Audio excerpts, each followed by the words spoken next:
En este video vamos a hablar sobre la historia del manto de Turín mientras estuvo en Constantinopla. La historia del manto de Turín empieza en Jerusalén en el primer siglo después de la resurrección de nuestro Señor Jesucristo. En tiempos modernos se sabe que el manto estuvo en Europa, en Lirey, Francia, Turín, Italia y otros sitios de Europa. Esto está bien documentado y no hay duda al respecto. No hay documentación explícita de la historia del manto antes de haber llegado a Europa. Si se considera que el Mandylion y el manto de Turín son lo mismo, que muchas personas creen esto, pues entonces sí la historia del manto de Turín estuvo documentada antes de su llegada a Europa. Según esta documentación, el manto estuvo en Edesa y Constantinopla. En el primer siglo, según la historia del rey Akbar, el Mandylion pasó de Jerusalén a Edesa y estuvo hasta el siglo X, donde fue tomado por el Imperio Bizantino y llevado a Constantinopla, donde permaneció desde el siglo X hasta principios del siglo XIII. En la Cuarta Cruzada no se supo qué pasó con el Mandylion. Fue el fin de la historia del Mandylion. Cuando termina la historia del Mandylion, poco después, en Europa, empieza la historia del manto de Turín. ¿Qué importancia tiene saber la historia del manto de Turín antes de su llegada a Europa? Tiene mucha importancia, pero una de las más importantes es que estamos hablando de más de 1000 años de historia. Si el manto de Turín existió durante estas épocas, durante estos siglos, significa que la prueba de radiocarbono 14 estuvo equivocada. Sería una evidencia adicional a las que ya hemos hablado de la equivocación del resultado de la prueba de radiocarbono 14. En el año 944 después de Cristo, el Mandylion fue tomado por el Imperio Bizantino cuando invadió Edesa. Los escritos de algunos historiadores árabes mencionan un alto precio pagado por el emperador para obtenerlo. El Códice Skylitzes, historia bizantina del siglo IX al XI, pintada por el cronista griego Juan Skylitzes, contiene un cuadro del evento de la llegada del manto a Constantinopla en el 944 después de Cristo, como parte de un manuscrito ilustrado. Note que el Mandylion no es una tela pequeña con una cara, como algunas personas piensan, sino una tela larga, como el manto de Turín. El Códice Skylitzes aquí, en esta imagen, muestra claramente al general del ejército presentando un lienzo largo al emperador romano Lecapeno. El manto en esta imagen muestra como una cara sobresalida. Me imagino que está representando la imagen de Jesús ahí. Y la sábana santa también tiene unos dobleces bien marcados. El manto de Turín estoy hablando ahora. Tiene doblezos que parece como si lo hubieran doblado. Cuando uno dobla una tela mucho tiempo, esos dobleces se quedan marcados. Esto podría ser debido a que lo doblaban de tal manera que solo se veía la cara. Cuando se refieren al Mandylion, usualmente solo muestran la cara. Y se sabe que en Constantinopla lo tenían exhibiendo solamente la cara en ocasiones, pero también se sabe por la documentación que lo expandían para ver el cuerpo completo.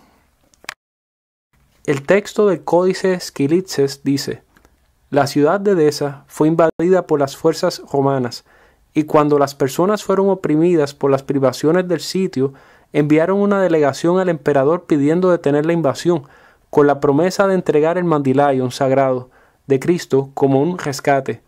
Edesa fue invadido, y la tela con la semejanza de nuestro Dios fue traída a nuestra capital, donde el emperador hizo una ceremonia con la recepción por el paracoimomenos Teófanes, con impresionante y apropiada pompa. El Codex Vocianus latino del siglo X, encontrado por Gino Saninotto en la Biblioteca del Vaticano, contiene un relato del siglo VIII, diciendo que una huella de todo el cuerpo de Cristo fue dejado en un lienzo conservado en una iglesia en Edesa. Se cita un hombre llamado Smera en Constantinopla. El Codex Vocianus latino del siglo X dice: el rey Akbar recibió una tela en la que se puede ver no solo una cara, pero todo el cuerpo.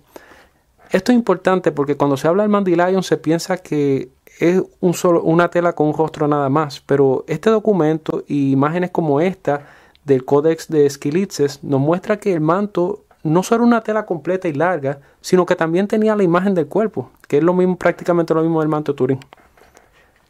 Esta fecha del código de Vocianus y el código de Skylitzes, que es más o menos de la misma época, es mucho antes de lo que nos dice la prueba de radiocarbono 14 también. Gregorio, el arquidiácono de la Catedral Hagia Sofía, reveló en un sermón escrito en el año 944 después de Cristo que la imagen no solo mostró la cara, pero también mostró la sangre y el agua de las heridas. Esto indica también que el Mandylion era de longitud completa.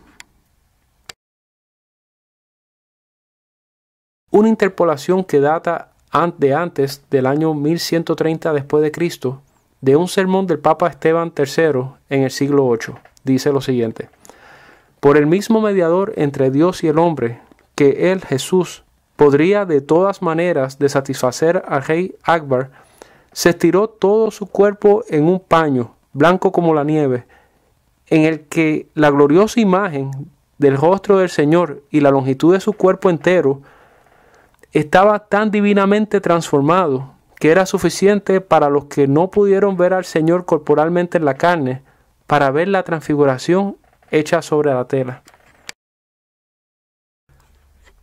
Aquí hay dos términos importantes en este texto. Uno es la longitud completa del cuerpo en la tela y la otra es la transfiguración. La longitud del cuerpo completa refuerza el hecho de que el Mandylion era un cuerpo completo, una tela completa larga, similar al manto de Turín, y no una imagen de una cara en una tela. El otro es la transfiguración. Cómo se formó la imagen de Jesucristo en el manto de Turín. La transfiguración tiene una similitud con la resurrección, un evento parecido. Esto nos da una pista de cómo la imagen se forma en el Mandylion, que básicamente hay una conexión más fuerte ahora con esto entre el Mandylion y el manto de Turín. El Hungarian Prayer Codex fue elaborado entre el año 1192 y 1195, casi un siglo antes de la fecha mínima que dio la prueba de radiocarbono 14. Fue escrito en idioma latino y húngaro, y probablemente elaborado en una abadía benedictina. Esta imagen de Jesús en este códice muestra una tela con propiedades similares a la del manto de Turín. Tiene un estilo de costura de espina de pescado, 4 marcas en forma de L, manos cruzadas, solamente 4 dedos largos en las manos, mancha de sangre sobre el ojo derecho correspondiente al patrón de sangre en forma de 3 en el manto de Turín, y en general la posición del cuerpo y el contexto.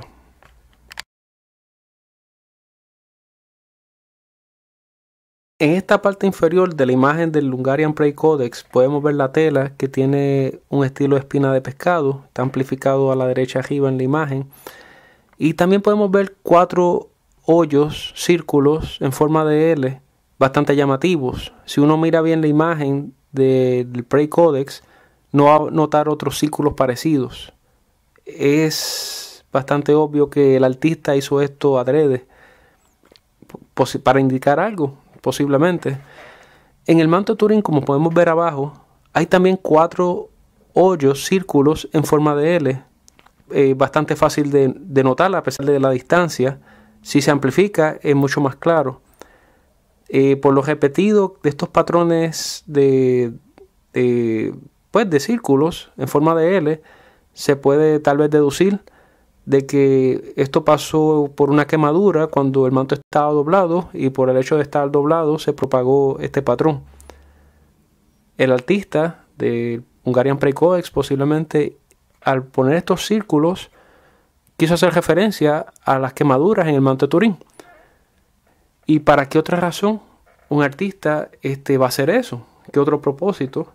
Por el contexto y por las otras actitudes al manto que hablaremos más adelante, podemos ver que obviamente está hablando del manto de Turín.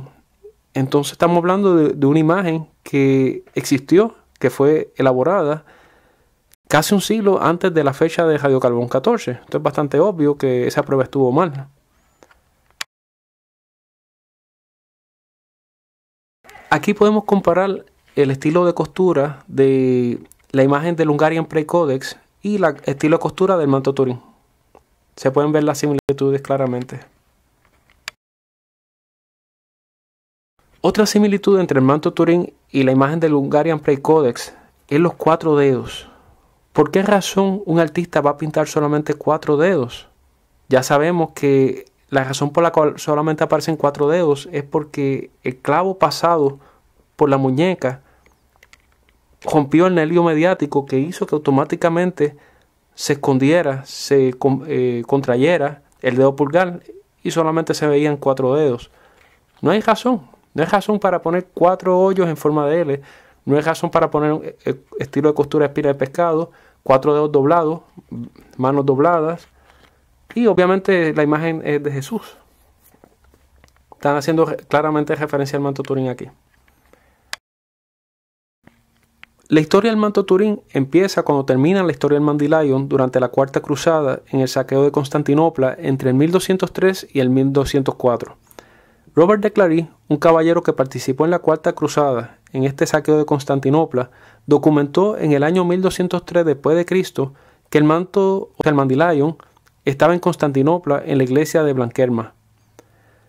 Robert de Clary dijo lo siguiente: había otra de las iglesias que llamaron a mi señora Santa María de Blanquerna, donde se guardaba el sidoine, o sea manto, en el que nuestro Señor había sido envuelto, que se colocaba de pie rectamente cada viernes para que la figura de nuestro Señor pudiera ser claramente vista allí. Y nadie, ya sea griego o francés, nunca supo qué fue de este sidoine después de tomar la ciudad. En el 1204, Robert de Clary documentó que nadie supo qué pasó con el manto. Después de la Cuarta Cruzada, cuando las tropas de Venecia y Francia saquearon y quemaron la ciudad, una carta de protesta fue escrita por Teodoro di Comeno al Papa Inocencio III. Este es el mismo Papa que vimos anteriormente con el texto que vimos de él. Esta carta de Teodoro documenta las cosas horribles que pasaron en Constantinopla, lo que fue robado. Y de hecho, el Papa Inocencio III no aprobó este saqueo, lo condenó, básicamente fue un crimen. Esta carta dice lo que robaron en Constantinopla y, según el documento, dice: más sagrado de todos, el lino en el que nuestro Señor Jesucristo fue envuelto tras su muerte y antes de su resurrección. O sea que claramente los cruzados se llevaron el Mandylion, o sea el manto Turín, se lo llevaron a Constantinopla, a Europa. Después del saqueo de Constantinopla, entre 1203 y 1204, hasta el 1356, algunas personas piensan que el manto Turín estaba en posesión de los caballeros templarios. La doctora Bárbara Frale, paleógrafa de los archivos secretos del Vaticano, encontró en la documentación de la Cuarta Cruzada que en el 1207 los caballeros templarios adoraban a un hombre con barba. Después del 1356 y aproximadamente por 200 años más, el manto Turín estuvo en Francia. El primero en tenerlo fue Geoffroy de Charny, un posible familiar del caballero templario Geoffroy de Charny, quien fue quemado con otros caballeros templarios en el 1314 por el rey Luis XIV. Desde el 1578 hasta el presente, el manto de Turín ha estado en Turín, Italia. En el 1503, el manto fue llevado a Bourg-en-Bresse, en Francia, donde el manto se le hicieron varias pruebas para probar que era verdadero.